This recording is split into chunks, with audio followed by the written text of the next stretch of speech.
যে বর্তমান সরকার আবার সেই পুরনো ফ্যাসিবাদী সরকারের অনুকরণ করার দিকে সেদিকেই বিপজ্জনকভাবে ধাবিত হচ্ছে। ফ্যাসিবাদী স্বৈরাচারী শেখ হাসিনা বাংলাদেশের মানুষের কাছে একটা নতুন বক্তব্য উপস্থাপন করেছিল। গণতন্ত্রকে নতুনভাবে মানুষের কাছে সে সংজ্ঞায়িত করার চেষ্টা করেছিল। মনে থাকার কথা আপনাদের, শেখ হাসিনা বলতো উন্নয়নের গণতন্ত্র। কিসের গণতন্ত্র? অর্থাৎ আমি উন্নয়ন করবো, এটার নামই গণতন্ত্র, তোমাদের ভোটের দরকার নাই। এই জন্য একবার রাতের বিনা ভোটের সরকার, আর একবার রাতের ভোটের সরকার, আর একবার আমি আর ডামি মার্কা নির্বাচনের সরকার। এই সমস্তের মধ্যে দিয়েই শেখ হাসিনার গণতন্ত্র। আর জনগণ যখন বলতো যে জনগণের মতামত কোথায়, গণরায় কোথায়, বলতো গণরায়ের দরকারটা কি? উন্নয়নের গণতন্ত্র।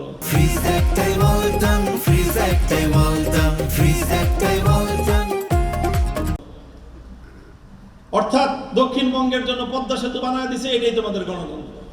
তোমরা পদ্মা সেতুতে আসবা যাবা, তোমাদের আর মতামতের দরকার নাই। ঢাকাবাসীর জন্য মেট্রো রেল তৈরি করে দিছে, তোমরা মেট্রো রেল দিয়ে চলাচল করবা, আর গণতন্ত্রের দরকার নাই, এটাই তোমাদের গণতন্ত্র। গোটা দেশের মানুষকে উন্নয়নের গণতন্ত্রের নাম বলে গণমতামতকে বাংলাদেশের জনগণের কাছ থেকে ছিনতাই করে নিয়েছিল শেখ হাসিনা। আমি জানি না বর্তমান সরকারের ওই রকম কোনো বিপজ্জনক চিন্তা ভাবনা আছে কিনা, কিন্তু আমার ভয় হয় যে এখন নতুন সরকার এসে তারা সেই নতুন আরেক ফর্মুলা দিয়ে নতুনভাবে গণতন্ত্রকে সংজ্ঞায়িত করার চেষ্টা করতেছে। প্রত্যেকটা মানুষের কাছে কাছে, নারীদের কাছে কাছে ফ্যামিলি কার্ড তুলে দিবে, আর কৃষকদের কাছে কাছে কৃষক কার্ড, আর বলবে যে এই হলো তোমাদের ফ্যামিলি কার্ডের গণতন্ত্র, আর এই হলো কৃষক কার্ডের গণতন্ত্র।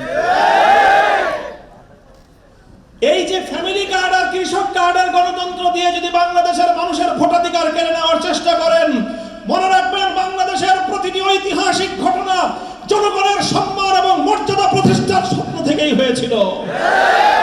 1970 সালে বাংলাদেশের মানুষ ভোটাধিকার প্রয়োগ করেছিল। জনগণের ম্যান্ডেটে নির্বাচিত সরকারের কাছে ক্ষমতা হস্তান্তর করতে স্বৈরাচারী পশ্চিম পাকিস্তানি গোষ্ঠী তারা টালবাহানা করেছিল। ফলাফলে 71-এর মুক্তিযুদ্ধ হয়েছিল। 2014, 18, 24 সালে জনগণের ভোটাধিকার ছিনতাই করার প্রেক্ষিতে 24 জুলাই বিপ্লব হয়েছিল। আর যদি আবার নতুন করে 70% জনগণের ভোটাধিকার ছিনতাই করার ছিনিমিনি খেলবার কোনো পায়তারা চালানো হয়, তাহলে আবার 71-এর হাতিয়ার গর্জে উঠতে পারে, আবার 24-এর হাতিয়ার গর্জে উঠতে পারে।